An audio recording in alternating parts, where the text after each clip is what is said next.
Let's hit the high road.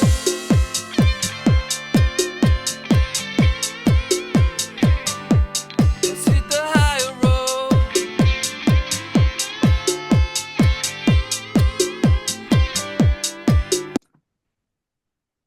Hi, it's Nancy Yearout, and welcome to High Road to Humanity. And Happy New Year, everybody. Happy 2025. And I want to welcome Agni Lakshya here. Am I pronouncing your last name proper? Lakshya, yes. Lakshya, okay. Welcome to the High Road. Thank you. I'm Glad to be here. excited. Yeah, I'm excited you're here. He's going to teach us about Kriya Serpent Yoga. And so we're going to learn about this today. And I'm really interested. He's an Aquarian like me, you guys, and we've been through some tough times. We were talking about it. But this is the age of Aquarius. And so, this is where we're starting to elevate and we're starting to see things, that we haven't seen before. Now, before I get into some of my stuff that I want to talk about, I want to tell you what his book is about.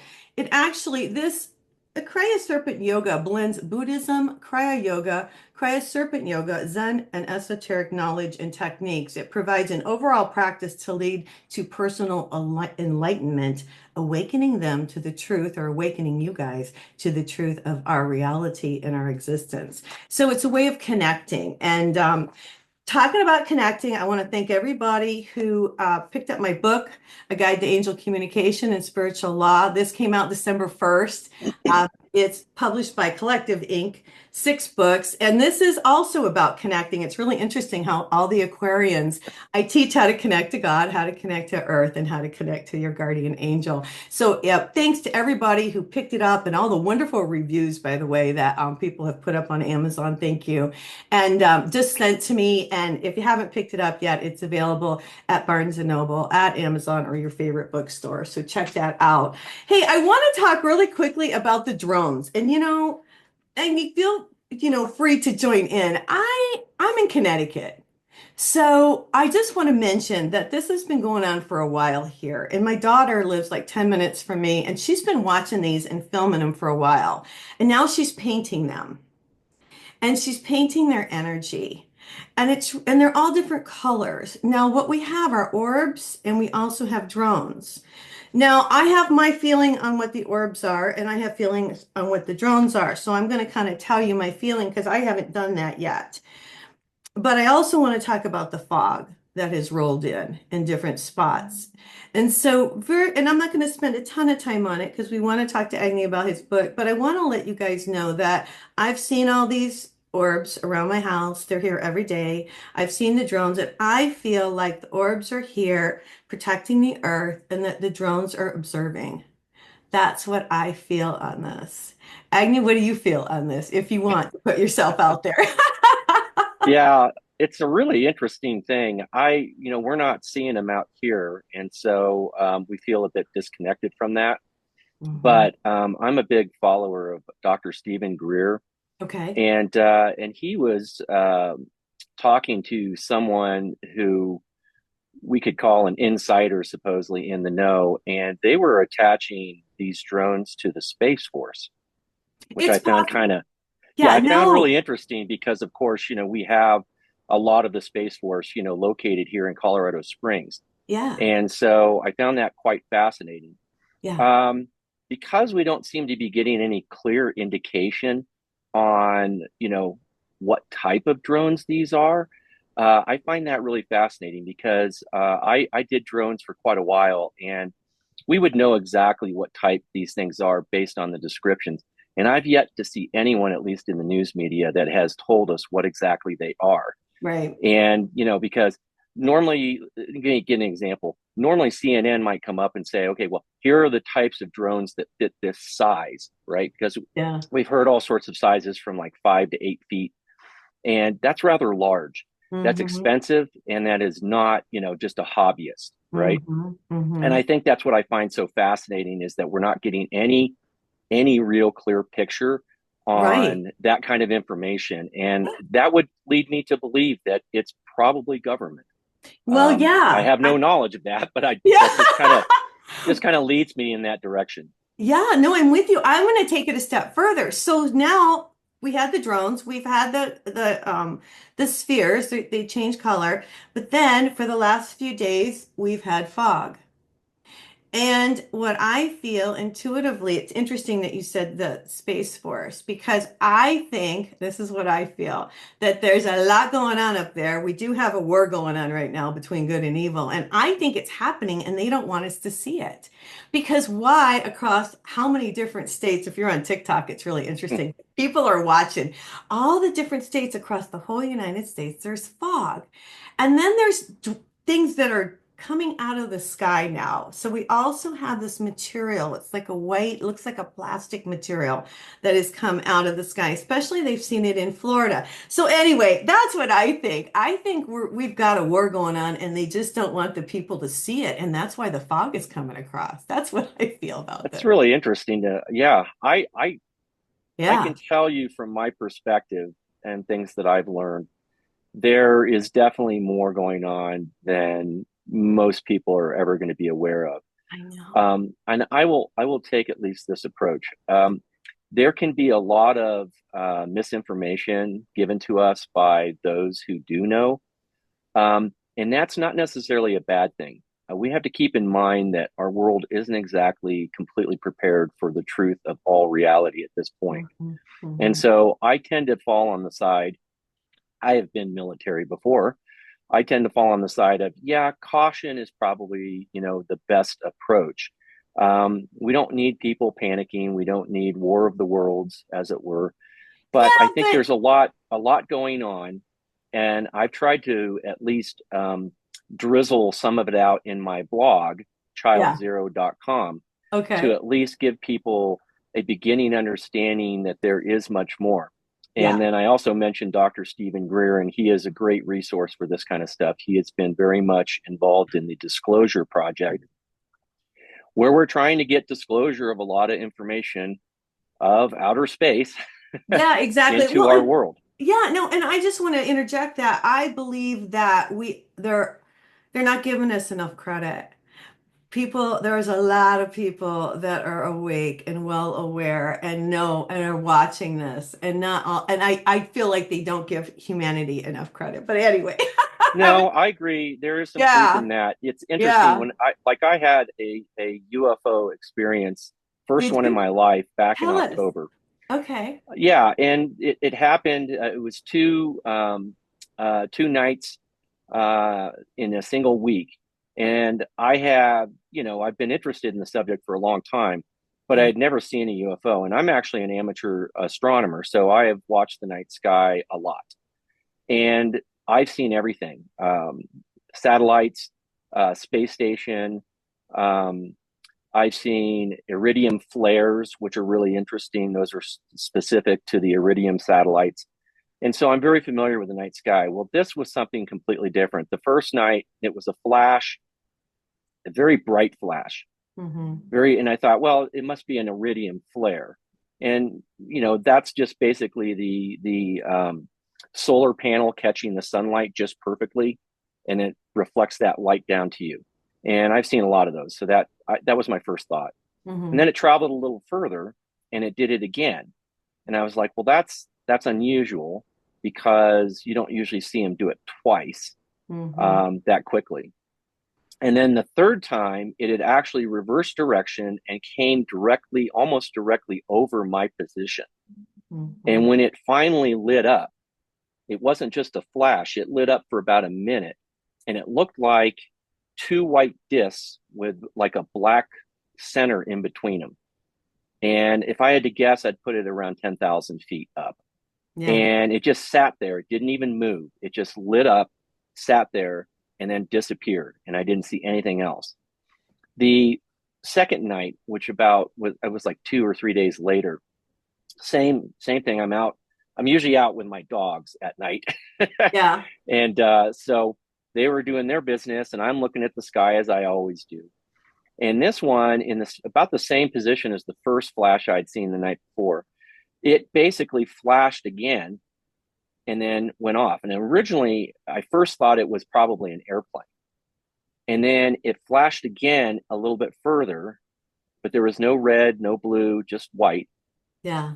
And then again, reverse direction was coming in my direction and flashed again. Yeah. Now, that's definitely not an iridium flare. It was definitely not an airplane. It was twilight, so you could see a lot of details in the sky. Yeah. It was trying to So, communicate with you. yeah, it was. And Yeah. I had been told to Yeah. expect something like that. So it wasn't like unexpected, but it was very unique. Yeah. And Well, when I told people about this, the reason I mentioned the story, when I told people about sure. this, they were very nonchalant about the whole thing. Right. And I think that's kind of where a lot of our society is, especially the young people. They go, "Oh, a UFO? Okay. Well, Well, what if it's yeah. extraterrestrials?" And they go, "Oh, okay." Yeah, it's not a big deal. Well, I just moved to Connecticut from Arizona and I've been to Sedona several times and we've been on Oh, night yeah. sky watch. We all Yep. go and people who've done this for years took me. It was really interesting. I'll tell you briefly. And so we went and we do communicate and we what we said was, I'll just share this with you and the audience. Once they were there and we knew they were there, we were out like in a field and everybody was out there and a lot of people had lights, but we're told not to direct the lights Right. at the vehicles or whatever or the ships. But they would flash at us and we would say glory to the light of the radiant one. And when you say glory to the light of the radiant one, they communicate back because the radiant one is spirit, it's God. And so Right. yeah, and so that's what I learned. And it was really cool. Yeah, they're definitely here and they're trying to communicate with us, as much as Well, we can it's handle it. that spiritual connection they have that I think really Yeah, would puzzle most people, and it's yeah, because most people are not spiritually connected themselves. right, And when you finally get spiritually connected, you begin to understand that all things in the universe are spiritually connected. right. And so there's no reason to believe anyone coming from outside of our own world would be spiritually connected as well. Yeah, and they are. It's really crazy. I want to hear your story. Let's get into this. I want to hear all about how this happened. Now, I'm going to preface this by saying you grew up in suburban America. You were an electrical engineer. I'm going to kind of fast forward a little bit. You were married. You had a wonderful wife, and you weren't really spiritual at all. You didn't believe in all this stuff. So take it away. Tell us your story. Well, I was actually raised in the Judeo-Christian religion. I'm not going to name the religion because I don't want to unfairly um, maybe Oh, come brandish on. We them. all grew up in the Church of Christ. Now, come I will on. say I will say this: they followed the Old Testament Yes. laws, which Yeah. for a Christian organization is a bit unusual. Mm. They were wonderful people, but they also held a belief that they were the only ones. And I find too often so many of these, devout Christians tend to gather around that concept of we must be the only ones that God loves and is going to ascend to heaven. And that, of course, as we all know, is a false narrative. And Mhm. so I didn't fit in that. I didn't fit in that paradigm at all. And I had a very good sense of God growing up because I was a boy of nature. I was always out in the woods, the creeks, everything. Okay. And you can't really spend that kind of time out there and not feel God's presence. And Mm. so for me, I was spiritual in that sense. But the religion that had been trying to indoctrinate me really caused a great deal of confusion, especially because I had a lot of paranormal events happen when I was young. And I had a hard time trying to put those into a belief system that was very rigid and not very understanding about the way that the universe works. To them, it's either God or it's demons, right? Right.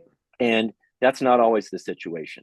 Mhm. So when I became older, I kind of drifted away from that religion and pretty much rejecting it and kind of fell into the hedonistic lifestyle that a lot of us do. I enjoyed food, drink, smoking, all of those wonderful things that so many of us seem to occupy our younger lives with. Mhm. And it didn't bring me any happiness. My Fulfillment. Yeah, Right. it didn't bring me any sort of fulfillment and happiness. And I Right. was I was also a man of science, and I just could not seem to resolve all of these factors together into a single cohesive understanding of our universe. But I knew there was something there. My wife, on the other hand, was what we would call today the new age person. She had a very serious experience in Montana in a Native American drum circle Mhm. And it caused her to remember a lot of her prior lives. And so she believed very devoutly in reincarnation. I did not, because I had no past life memories, and that's not how I had been raised. And so for me, it was a very foreign concept.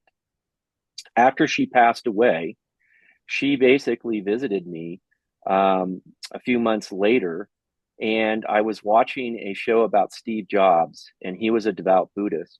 Yeah. And right when they mentioned that he was a devout Buddhist, I felt my wife's presence right next to me. And in a clear voice, as though she was standing next to me, she said, "You must study Buddhism." Mm. It's causing me chills right now to even recount this story.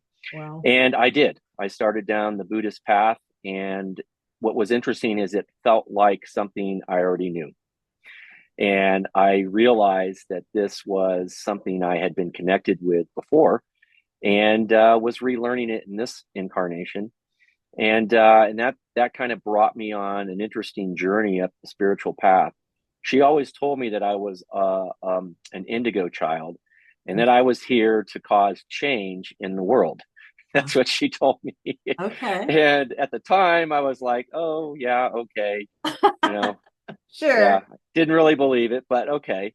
Right. But it's true. I did complain about the world and the problems that we have in it pretty constantly, and so I think she recognized that that was the engineer in me, looking at a world that was broken. And my purpose here, I've since found out, is to help fix that world. Mhm. We're going to usher in the new age, the age of Aquarius, Mhm. and we're going to need whole new paradigms, whole new processes, whole new systems of government, etc., to be able to successfully navigate in this new age. And Yep. it's an awakening of both, not just the spiritual side of us, but the technological and intellectual side of us as well. And I think a lot of the scientists and engineers are feeling it, but Mhm. when they're not connected spiritually, I fear we may go down that darker side of the technology path. And that's one of the things I'm hopefully going to try to prevent. Yeah, there needs to be balance. I agree with that Yeah. completely. There needs to be an equal balance. I don't like the technology so much either because here's what I feel about it. I hate to be so black and white on it, but I feel like they're looking to connect artificially. I've had people on my show that said, "Oh, I don't need to do a reading. I can just hook you up to my machine and I can tell you what your future is going to be." And they've lost. Here's the thing. Here's what concerns me, and this is why I'm so glad you put this book together, and this is why I put my book together. There's there's a difference between connecting with technology and connecting to the divine source, to the spirit, to God, whatever you want to say. That energy is what boosts our energy. We are energetic beings having this human experience, and we need that light, just like we need the light of the earth to keep us going. And they want to do it artificially. That's what I see. That's what scares me. You know what I mean? It is scary, and Yeah, it is a part of my purpose to address that. yeah, It's still years away for me. That part, my first part, is really to awaken people to the truth and spiritually connect them. yeah. But the reality is, we are all energy. And my book, The Kriya Serpent Yogi, starts out that very, very statement in the introduction about how we are all energy, and everything that we see and experience is nothing but energy. And I find that most people have a hard time believing it, because we believe what our senses tell us, and what our senses tell us are is essentially a holographic model of energy that we believe is real, and that's the veil that is put over our eyes once we incarnate. And that is unfortunately something that a lot of people cannot fully understand and fully grasp. And so when I talk about energy in Kriya Serpent Yoga, a lot of people look at me cross-eyed like, "What are you talking about?" Well, Energy? What yeah, energy? right. I'm going to take you back a couple steps because Okay. I want to get into this and figure out exactly the difference between, you know, um, regular yoga and this. But I wrote this book back in 2016, Wake Up, The Universe is Speaking to You, because I was in real estate and I realized I could draw business to myself. And then I started to see the energy in water and the energy in prayer and the energy in music and the energy in our words and our thoughts. And I think, and now, I wrote this in 2016, but I do have people who are just buying it now because they weren't ready for it. You know what I mean? It's like now they're starting to see, oh, everything's energy. Okay, right? It's very true. And I find, as a teacher of high school mathematics, I work with the young people. Yeah. They are far more tuned in, I think, than the older Yes. generations. And that's a Yeah. real, and I write about that in the book. I talk about the new human, and that's exactly what we're seeing manifesting. And so for them, it's going to be a much easier leap forward spiritually than I think a lot of the older people today. Okay. One could argue, I'm 61. One could argue, wow, you're really late to the dance. No, it took us And this long. yeah, it did. And apparently, I needed some life lessons first before I could fully embrace it. But I'm very excited because I know I'm going to live a long life and I have a lot to do, Yeah. and starting to wake these people up, it's very exciting. And I think it's a great time in our history, even though the darkness that seems to come with it has a lot of people very unnerved. Yeah, well, and this centers, so let's get into this a little bit. How is this different? You talk about the Kundalini energy, you talk about new humans. How is doing this actual practice in the book different than me just bringing in the light or doing some meditation? How are we moving the energy? Are we moving it in a different way? I guess explain the difference here so I kind of understand in the audience. Yeah, no, we're not moving it in different ways. It's a different approach based off of Kriya Yoga, which is all about pranayama. That's moving energy up and down your etheric um, sushumna channel that runs along your spine, going through all your main chakras. Okay. This is ancient Veda knowledge from India, and from that you get transcendental states of consciousness. And the Kundalini is the powerful energy at the base of your spine Hmm. that is coiled and ready to go. And when you begin my practice, you are beginning the conditioning for preparation for the Kundalini. And what the Kundalini does is when you begin to activate it and you raise it up through your spine into your ajna chakra in the center of your mind, right there at the pineal gland, you're beginning to trigger very significant physical and etheric changes um, in your mind that will take you into higher states of consciousness, thus connecting you to the higher realms and higher entities and higher wisdoms. And they've been doing this in Kriya Yoga for a long time. Now, the difference between mine and Kriya Yoga is mine was giving the mantras that I use were given to me in a divine vision from an ascended master.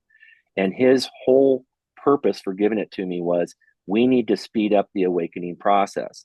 And so, mine, if you follow in my book, The Kriya Serpent Yogi, if you follow from level 1 through level 4, you're Yeah. going to prepare yourself for Kundalini. Then you're going to activate your Kundalini. Then you're going to go into higher states of consciousness. You're going to connect to your higher self and to the divine, and you're going to find your purpose. And then the final level, level 4, the advanced level, is all about you in a regular practice pursuing your purpose in this lifetime. And so it's not that it's necessarily a different path to the connection. Mine is more expedient, I think, than many others. And it's also purpose driven. The goal is to find your purpose and then begin actually working on that purpose in your life. And So are so you, it's step by step. yeah, I understand. I'm sorry, I didn't mean to interrupt you. Are you No. connecting? So in this practice, are you connecting to your higher self? Or are you connecting to God? What are you connecting to? So our higher self is our soul, and our soul is a part of God. So, in essence, when you connect to your higher self, you are connecting to God, and you can access divine wisdom. Um, you can access the Akashic record, Hmm. and you can access and learn about your past lives because those memories are going to serve you in your purpose in this incarnation. For example, my purpose, I've since found out, has been going on for thousands of years, Okay. and I'm back again, continuing the effort. I noticed that one of your guests had talked about the Knights Templar, Yeah. and one of my past life memories is as a Knights Templar, Really? And I was actually involved in the mission to bring the treasures from the Knights Templar over to America. Oh my goodness. And I actually revealed that memory back about a year and a half ago in my blogs. And then in January, the Knights Templar came out and they finally admitted that in fact they did do this. Hmm. And so it was quite the revelation for me personally, but then also a revelation, I think, for a lot of people. This is not something that is just beginning. This is something that's been going on for a long time. It's a mission that a lot of us are here to. I don't want to say finish because you're never really finished with divine work, but we're here to finish this age of Pisces and bring us into the age of Aquarius. Yeah, And it is an amazing age because it's going to be what a lot of science fiction writers wrote about for a long, long time. But the spiritual connection is the piece that is missing from most of those science fiction writing. absolutely, absolutely. Well, I feel like you did. It took me all these years to get to this point. But we have to go through these things to learn, and not everybody wakes up at the same time. I want to say that, and it's quite interesting. Not all of us wake up at the same time. So, since you've been doing this work, how have things changed? Do you have different friends? Do you have different goals? How does your family feel? I mean, talk about this, because Um, yeah, you've I, gone from one end to the other. I am blessed to have a family that's very understanding, but I'm pretty sure deep in their mind they're going, he is What? crazy. And Yeah. the funny thing is, I've been a sort of an odd person most of my life anyway. I've since learned that my soul is not a human soul, but from other worlds. And so this world doesn't quite feel like home. Right. And I've made that comment over most of my lifetime. And so a lot of people are like, he's just crazy. Ignore him. He's gentle. He's nice. Oh. No, I think and my sister and I have talked about this quite a bit. Not everyone needs this right now. Right. This is not for every single person. But for those of us who are being called, we feel there's that itch we can't scratch. And when you begin that spiritual journey, for me, it was studying Buddhism. You suddenly begin to open new vistas, and you go, "This is what I was supposed to be doing." Hmm. And again, through my Kriya Serpent yoga, that is going to give you a step by step process to begin that exploration and that evolution into, oh my gosh, this is why I'm here. This is what I'm supposed to be doing. Yeah. And once you embark on that path, everything else kind of fades in the background. I still love life, don't get me wrong, but things that I used to do, I'm just not interested in anymore. I'm very Right. driven on my purpose. Yeah. And so I think a lot of the people I know appreciate that drive, even if they don't fully understand what it is I'm trying to do. No, I agree with you. It's really interesting. I've always felt the same as you. I just don't fit in, and it took me a long time. And no, I feel like I came in for the same thing, just like you. A lot of us, we've come in to help raise the vibration and to teach when people are ready to hear the information. But I Right. also feel, let me just say this. I feel that I'm here, and like you say, to help humanity. I know that's why I'm here. But I'm also here to help myself. And that took a long time for me to realize. I'm also here to elevate my own consciousness as well as to help those around me. So it's a twofold. Do you know what I mean? It is. And I've been working over the last 4 years. I've been working with multiple ascended masters, and they are training me in a lot of advanced techniques. I can't share those right now, but and one of the goals is samadhi. They want me to achieve the state of samadhi, and I want that as well. I think that will give me a perspective that is necessary to help bring the message, to other people. Mhm. So yeah, there's much more going on than just, oh, I need to do this for others. There is also an internal piece of yourself Right. that it's part of your continuing evolution. I have been shown a future 800 years from now, where I come back as an avatar. And that's, pretty amazing and pretty exciting to think about. And so I know that this life and probably several more in between are going to be all geared towards preparing me for that eventuality. And so that's pretty exciting. But right now, it's my purpose here. And so I'll do my own quiet evolution in my own practice while helping others find theirs. Yeah. Now, what if people want to do this? Obviously, they can pick up your book, but do you have classes? Do you have a website that you can share with us? I have all of the above. Okay. My classes are just now, I've been working on it very heavily over the last probably 3 weeks. Okay. I am building an online studio, Okay. and it will offer some just simple meditation, an introduction to my meditation, and then it will also eventually have all four levels of training that come from the book. So the way I like to tell people about this is that you have really multiple options to travel this path. For many, they can pick up the book, they can read it, they can begin the practice, all is good. For others, they like that guidance, they like that direction, they like that feedback on Mhm. their journey. And Right. that's what the online classes are going to give. I'm also going to be providing on demand lessons. So this would be a series of videos reading that will do the same thing essentially, except it's at your pace. The first level I give away for free in written form on my website, and that's www.oneminutemystic.com. Okay. And then I have videos on my YouTube channel, which is at Kriya Serpent Yogi. And those videos will walk you through all of the skills and an introduction to the very first level of Kriya Serpent Yoga. So there are multiple ways that people can access this yoga and begin practicing. I will say that my online studio will not be completed until around March, Yeah. and I don't think I will have classes beginning until June. Okay. Well, thanks for letting us know that. That is awesome. I think this is a time where people just want to learn. I've got a level one conscious, waking up to, higher energy levels. And, a lot of that stuff I've got on my website too. And I think some people, like you say, can learn right from the book, but other people are visual and they need that guidance. And so that's really cool that you have this. Talk to us about the effects of this. How have the effects of doing this practice helped you personally? I mean, as far as you say, you can access past lives, the Akashic records. Has it helped you physically, your health wise, that type of thing? Has it brought you more joy? Those things. Yes, the happiness, I think, is probably the most profound aspect, Yeah. and the lack of fear. Like you Yeah. don't fear anything. Right. I see fear in the eyes of my family and friends around all sorts of different topics. For example, we just traveled to Paris, me and my two daughters back in November. And I had a friend who was like, "Oh, be careful, they kidnap Americans and blah, blah, this and that." And I did not fear that at all.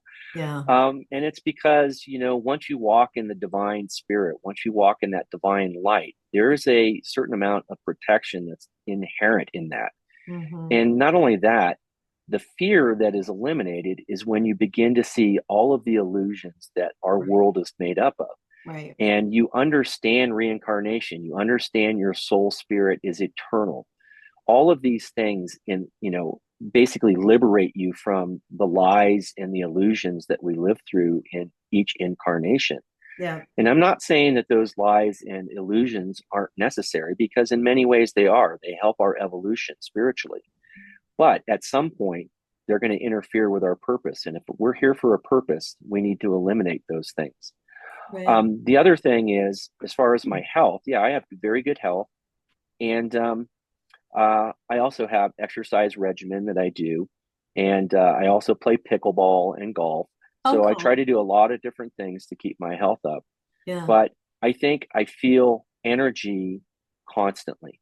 And Hmm. that's something that I think a lot of people, they wake up, they got to have, the 2, 3 cups of coffee just to even open their eyes. Right. Get them going. Well, do I, you bring in the yeah, light? Let me ask you that question because I bring in the light through my crown chakra, through all my chakras, out my arms, down my legs. I teach the audience to do it. Do you bring in the light? It's the Holy Spirit. Is that what you're talking about every day? that's exactly what I'm talking about. Okay, And great. when you raise your Kundalini, you charge all of your chakras. And I can't talk about my more advanced techniques, but my more advanced techniques that eventually will be available to people, they bring in energy from all sources, from earth, from the cosmic, the divine.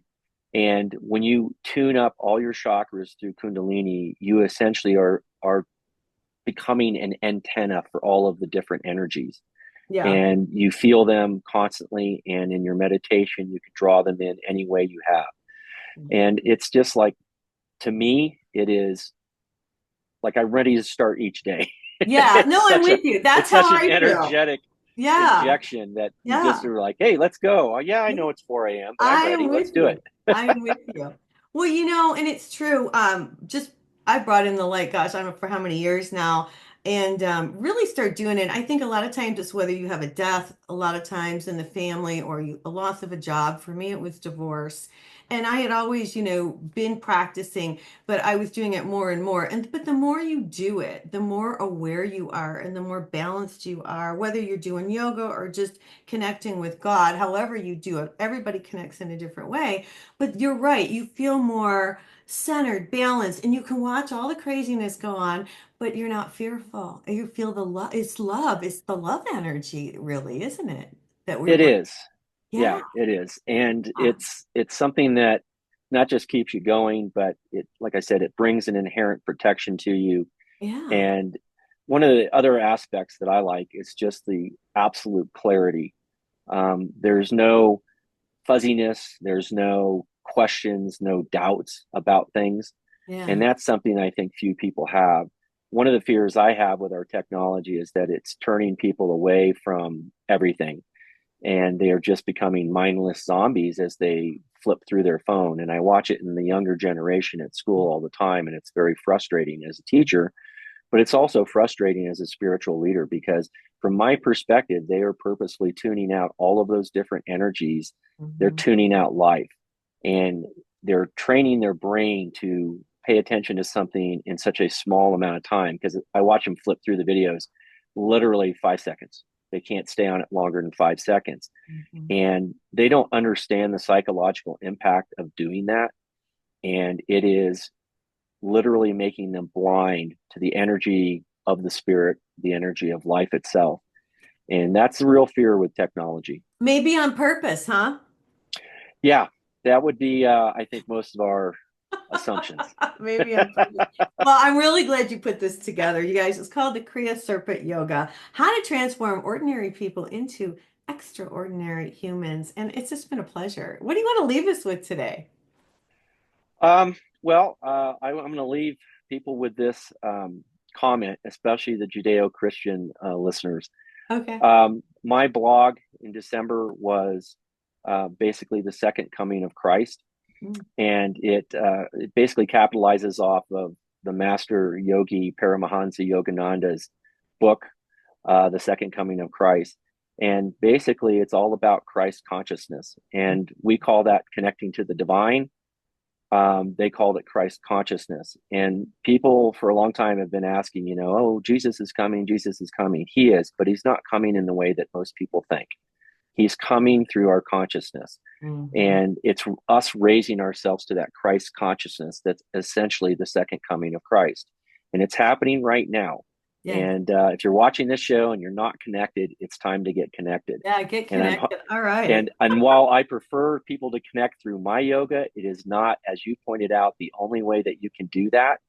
And so I certainly encourage people to seek out any sort of spiritual practice and begin looking inward so that they can find their own Christ consciousness. Yeah, God, well said. God bless. Well, no, it's true because look, you're teaching people how to connect this way, and I'm teaching people how to connect with my book. So it's quite interesting, don't you find it, that we're all teaching connection, maybe in a different way, because maybe your way doesn't resonate with people, or my way doesn't resonate, but it's getting out to humanity, you I know? have been told there's millions of us involved in this process, and we're all We're all we're all doing it. trying to get everyone involved. Yes. I love it. I love it.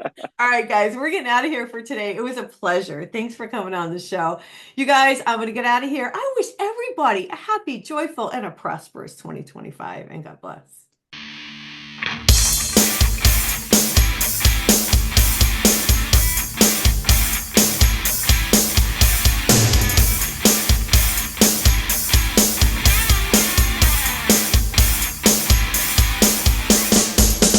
Hold your head high, the world is coming. Watch the color.